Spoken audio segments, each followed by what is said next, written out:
Pero ahora vamos a pasar a la primera entrevista de In Loco de hoy. Vamos a hablar con Franco de Ledone, que es un doctor en comunicación. Él es argentino, especialista en la ultraderecha y los desafíos a la democracia. Es el fundador de Epidemia Ultra, es un proyecto transmedia que analiza la ultraderecha global, y de Rombo Podcast, que produce podcast sobre política y divulgación científica.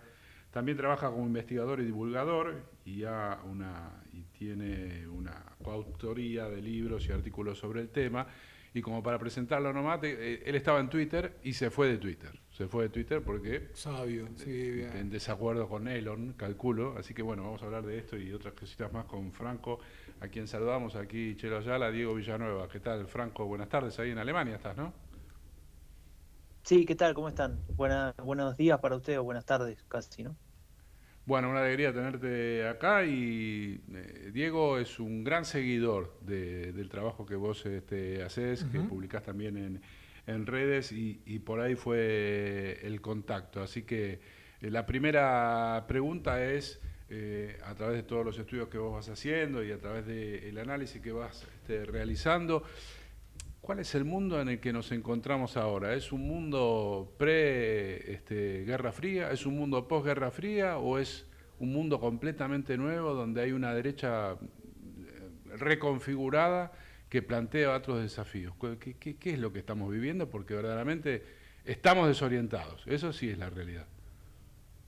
Sí, sí, coincido en eso. Me parece que al final estamos en una fase diferente, ¿no? Tal vez la podemos comparar con una época de Guerra Fría y demás, como para tener una referencia, pero claramente estamos viviendo en un momento donde van surgiendo diferentes polos de poder, si lo ves desde la geopolítica, ¿no? Un mundo más multipolar, si se quiere, con sus referencias, insisto, a las viejas potencias que guardan todavía ese poder o esa cuota de poder.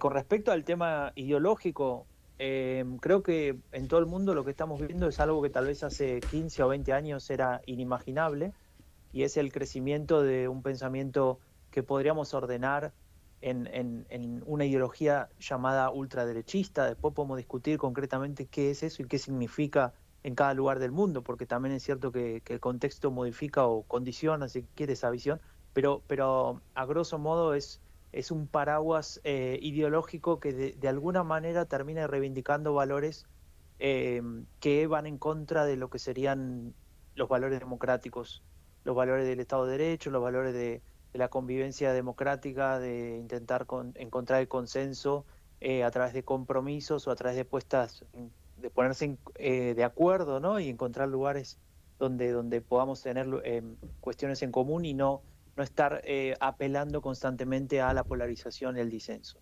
Y creo que eso es algo novedoso porque desde el fin de la Segunda Guerra Mundial no había fuerzas políticas con ese tipo de pensamiento que fuesen relevantes desde el punto de vista político, es decir, que pudiesen condicionar gobiernos o incluso llegar al gobierno, ¿no? Y eso es lo que estamos viendo desde más o menos la llegada de Trump al poder para acá. Podría ser un poco antes, un poco después, pero claramente ahí hay un punto de inflexión. ¿Cómo te va, Franco? Diego, soy. Te ¿Qué tal? consulto, ¿Cómo estás? bien, bien, te consulto respecto de cuál es la razón por la cual estos proyectos ya se vieron, vos decías recién, en la post-segunda guerra, pueden volver a fortalecerse. ¿Cómo vuelven a crecer teniendo en cuenta los resultados que ya dieron y la experiencia que la humanidad ya conoce detrás de esos proyectos? Es un tema de comunicación, es la Bueno, pregunta. ahí yo creo que la comunicación es una parte solamente. Hay muchos factores, ¿no? Que se conjugan para que eso se dé. Eh, Podríamos llamarle crisis, ¿no? Crisis de con diferentes raíces, pero tal vez que apuntan o que terminan reforzando este síntoma que es el crecimiento de esta ultraderecha. A ver, una crisis clara que vemos en todo el mundo es el crecimiento de una inseguridad económica, ¿no? Si lo ponemos del lado de lo material, si queremos verlo desde ese punto de vista. Entonces hay una situación en la cual había una promesa histórica que era del trabajo, el estado de bienestar, donde el Estado se ocupaba de ciertos aspectos y ciertos elementos de la vida que tal vez nos superaban, y que ese Estado iba a estar presente ahí para cuando vengan tiempos difíciles. En muchos lugares eso se fue Estoy hablando a largo plazo, ¿eh? Ujú. Eso se fue desarmando, fue decreciendo, fue penetrando unas ideologías que tal vez nos ofrecían un mundo donde el Estado estaba menos presente. En algunos casos eso fue aceptado como tal, ¿no? Como relato y como algo positivo, y las consecuencias las vemos en esta época, ¿no? De haber desarmado esos resortes que impedían que la gente caiga en la marginalidad, etcétera, ¿no? Ese aspecto, si se quiere, económico, tiene su contraparte en otra crisis, que es una crisis más política, donde tal vez a través del rompimiento de esa promesa y de la decepción con los diferentes partidos políticos, con las promesas incumplidas y demás, terminan generando una sensación de que los partidos políticos no solucionan los problemas principales, o que al menos no ponen atención en ellos. Y se genera todo este discurso de la antipolítica que crece fuertemente después de los años 90, y producen esa crisis de representación, porque si no son los partidos en este sistema representativo democrático que tenemos, ¿quiénes son los que nos tendrían que representar? Ahí vemos algunos surgimientos de figuras outsiders de la política. En los 90 fue Berlusconi, no sé si se acuerdan, después, bueno, fueron surgiendo diferentes elementos, pero claramente ahí hay una problemática con la representación, es decir, ¿quién va a tomar esas decisiones por nosotros, ¿no? Ahí arriba en el poder. Y el último elemento creo que es clave y es el que más marca esta época, que es una crisis de identidad, ¿no? Donde empiezan a aparecer valores o discusión sobre determinados valores, y esas discusiones no buscan un consenso, sino que buscan un disenso, ¿no? Lo que les decía al principio. ¿Qué es lo que está bien y lo que está mal? ¿Cuáles son los elementos a partir de los cuales podemos decidir que una pregunta social se tiene que responder con más igualdad o más represión o más disciplinamiento del lado de la seguridad? Y ahí creo que en ese conjunto de crisis aparecen este tipo de partidos que, como decís vos, parecían que tenían una agenda perimida, una agenda que había demostrado que no había funcionado y que al contrario nos había llevado a la peor tragedia del siglo XX, que de alguna manera, con un discurso, con una suerte de eufemismos, logran penetrar en lo que serían las instituciones y los sistemas democráticos, con las reglas de esa democracia, y ofrecer no tanto una propuesta, porque es muy difícil encontrar la propuesta concreta abiertamente, sino una suerte de descripción de esa situación, de ese enojo, de ese descontento, de esa desconfianza.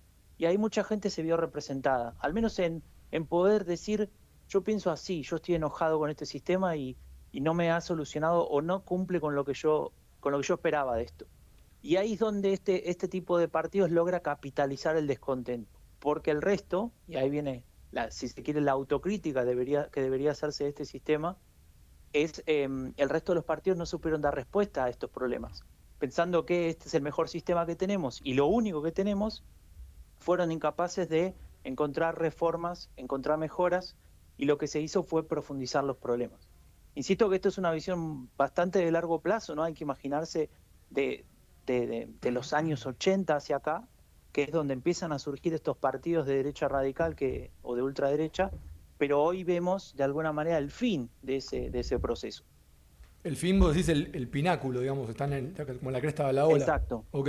Y para respecto Exacto, de exacto. esto, ¿vos ves un ciclo también en esto? Porque todas las experiencias que vos planteás son cíclicas. De hecho, en Estados Unidos el ciclo pinta como que es más corto y que los banquinazos son de a cada 4 años. Uh-huh. ¿Vos ves un ciclo Bueno, en este proyecto? Eso, a ver, depende de qué es lo que estamos observando, ¿no? Yo lo que veo es que yo vivo en Alemania, ¿no? Como decían antes cuando me presentaban. Uh-huh. Cuando yo llegué a Alemania en el año 2010, hace ya bastante, ¿no? 15 años, era imposible que hubiese un partido de ultraderecha, Claro. siquiera teniendo una referencia de votos, ¿no? Los partidos que había, perdón, de ultraderecha eran partidos muy pequeños que tenían, no sé, 3, 4% de los votos. Punto, fin. Y si surgía alguno, duraba una elección y después desaparecía. La ultraderecha actual, Alternativa para Alemania, es un partido que hoy está primero en las encuestas. Tiene un punto por encima de la Unión Demócrata Cristiana, que es el viejo partido de Merkel, no sé si recuerdan, ¿no? Digamos, la centro derecha. Y esta situación que se haya desarrollado desde que nació este partido en 2013 hasta ahora, cuando yo llegué a este país era imposible que esto sucediera. Lo que me marca es que estamos viviendo un proceso desde el punto de vista de lo social, de lo que está pasando en la sociedad, que fue durante mucho tiempo por debajo de la superficie y que ahora empieza a salir. No creo que sea un proceso que se termine de pronto. Si lo mirás desde lo electoral, puede ser que haya bandazos, puede ser que haya mejores o peores elecciones.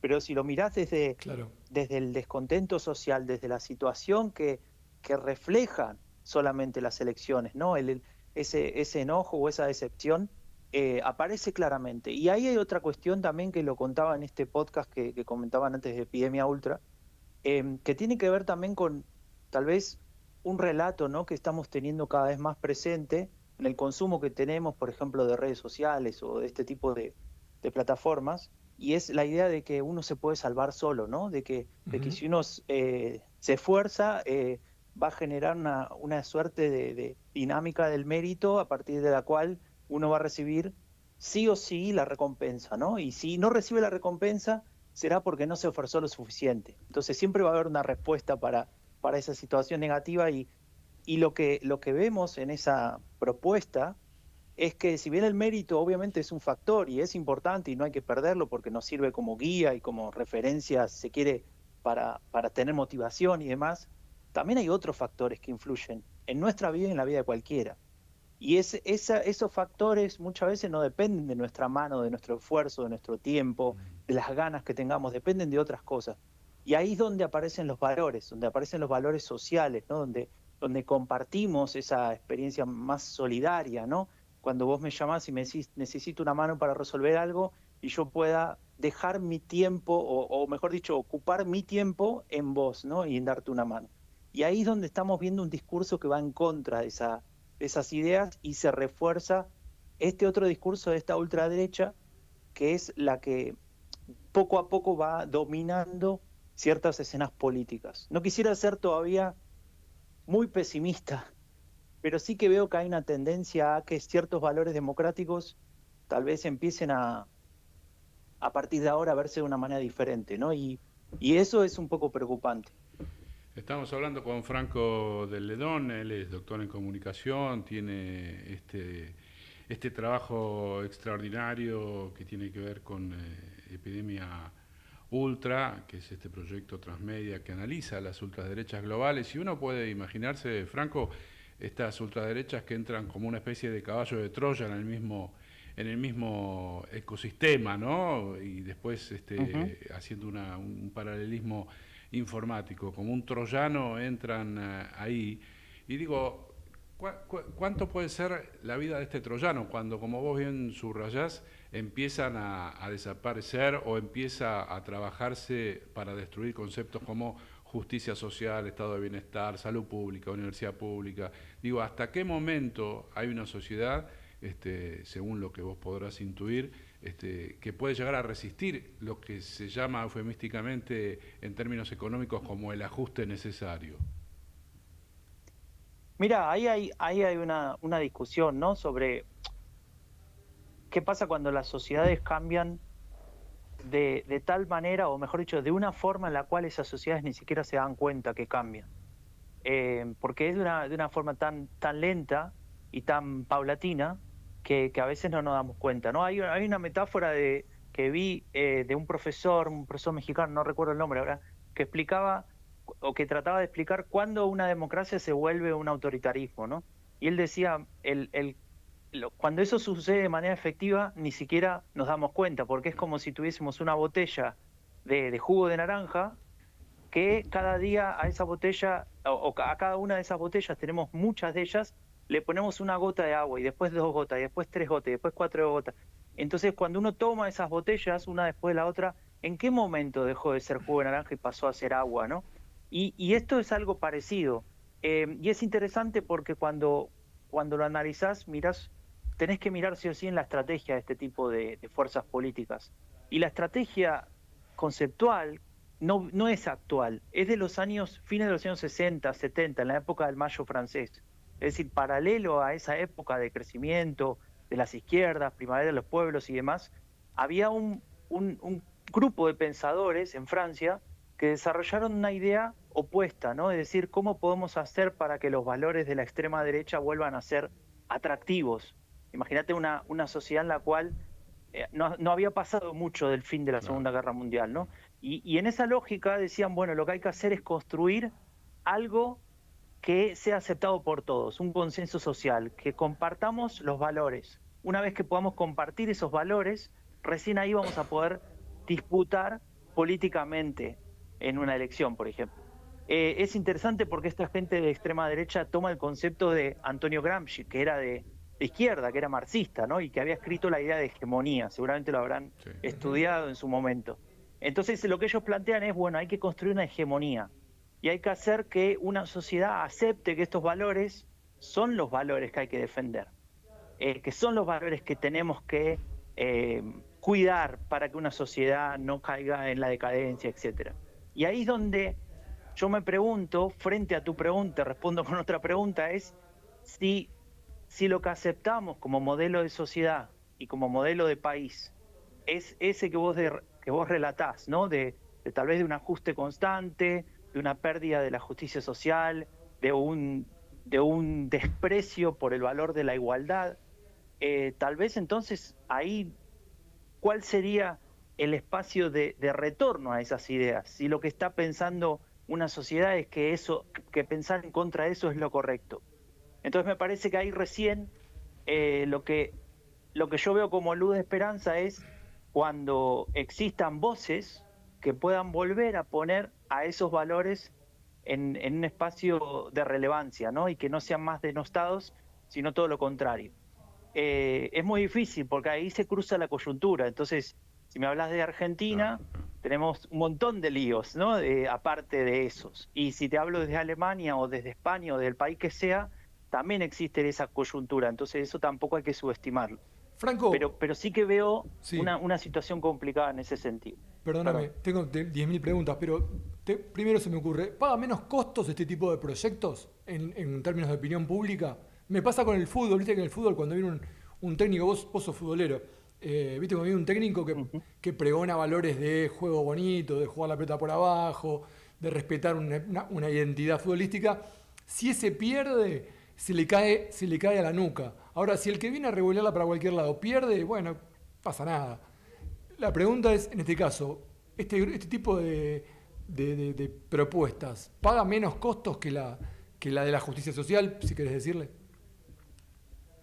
A ver, eso hay que discutirlo todavía porque no han gobernado lo suficiente. Es decir, podemos discutir un partido político X, sea el que sea, da igual la ideología, de un país que gobernó en diferentes periodos y que tiene un cierto desgaste, si se quiere, ¿no? Como esto que acabas de explicar. Ahora, en esta nueva ola de derechas radicales que llegaron al gobierno hace no mucho, es decir, Donald Trump tuvo un periodo, ahora está en el segundo, y si miramos la elección le fue mal en la que perdió, digamos. Después volvió a ganar, pero en la que perdió le fue mal. O por ejemplo, Bolsonaro tampoco fue reelegido. O por ejemplo, Meloni lleva sus primeros 3 años en el poder, posiblemente renueve, pero todavía tiene que resolverse. Y así podría mencionarte algunos más, ¿no? Ahora bien, lo que yo veo es que cuando ese tipo de líderes políticos de partidos tendría que pagar un costo porque, por ejemplo, no cumple con determinadas expectativas o promesas, la diferencia tal vez con un gobierno democrático, de partidos democráticos, es que en ese tiempo en el poder, si fueron lo suficientemente rápidos, crearon las condiciones para que ese costo no deba ser pagado.